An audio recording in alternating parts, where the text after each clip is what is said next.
kung magpapamilya ka, ang gusto mo, ilan ang gusto mo maging anak ng miyembro ng pamilya mo? Diba, sandusela ka? Ano po ko na? Wala ka nito. Ha? Hindi mo pa alam. Pambira. Ano natin yung pag-usapan?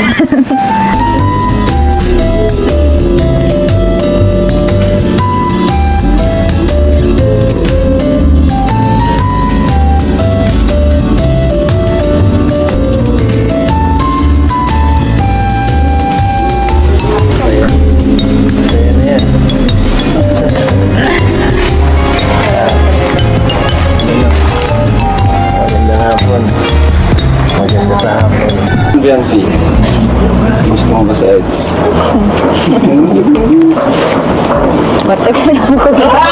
May pagtingin ka sa akin. Love you na, honey. Hindi mo ganyan magbigay ng I love you tao. I love you.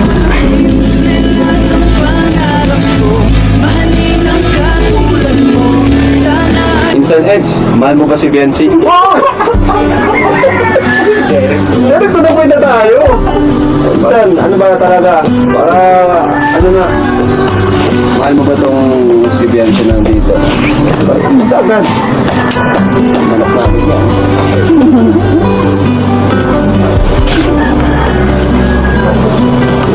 Hindi na. Hindi ko na mahal yan. Ay, grabe. Kasi mahal na mahal.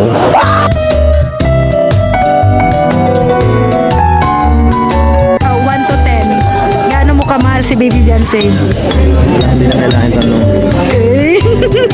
Sobra-sobra sa 10. Ay, lagi.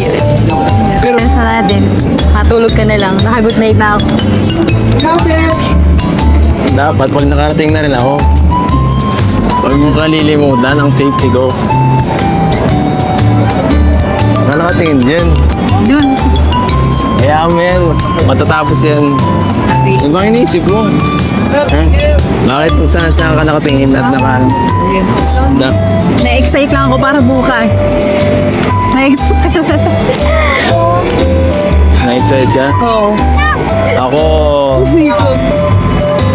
sa akin, excited ako eh. Excited? Oo, lagi. All day. Alin dyan ka.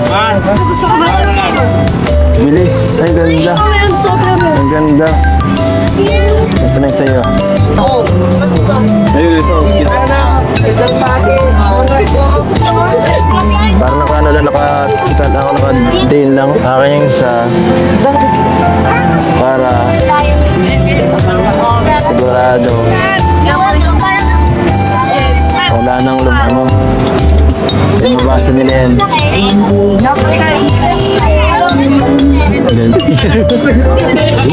Diba? Kasi diba? Corny.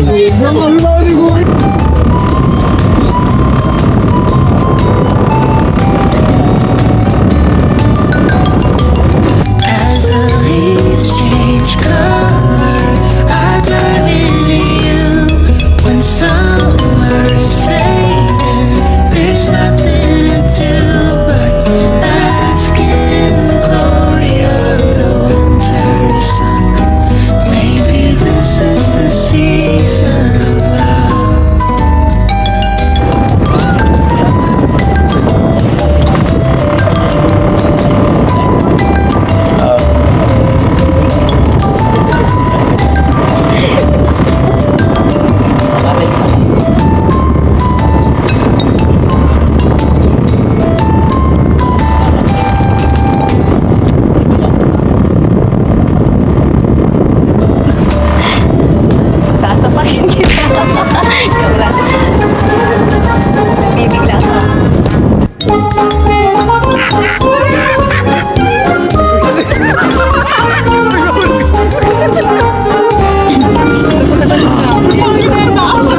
lalabas yung ganda niya pag nag-22 yan.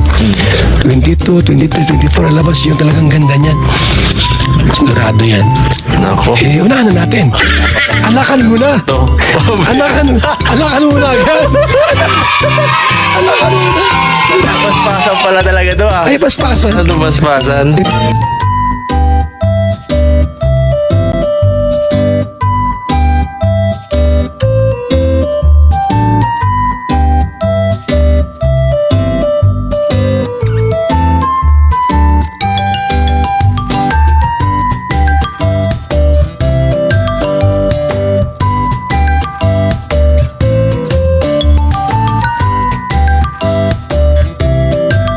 Panahon nga naman.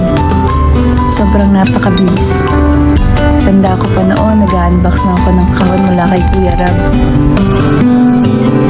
Kahon na di ko lubos akalain na simula na pala ng mga pagpapala sa aking pamilya.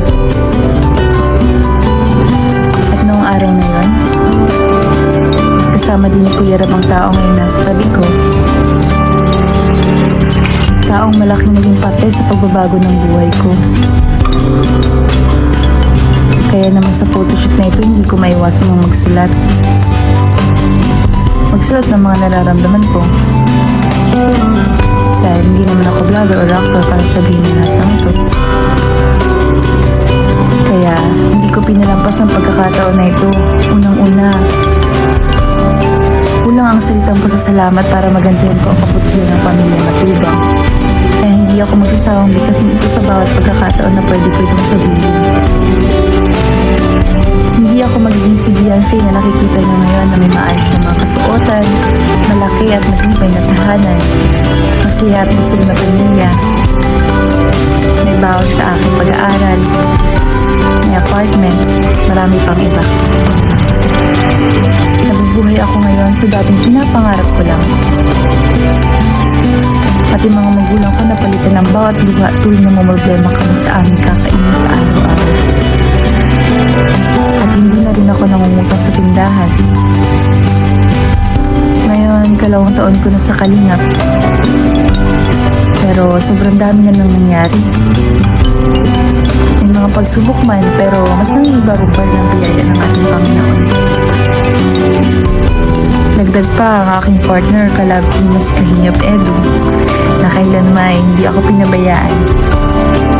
Kahit minsan ay may away o tampuhan,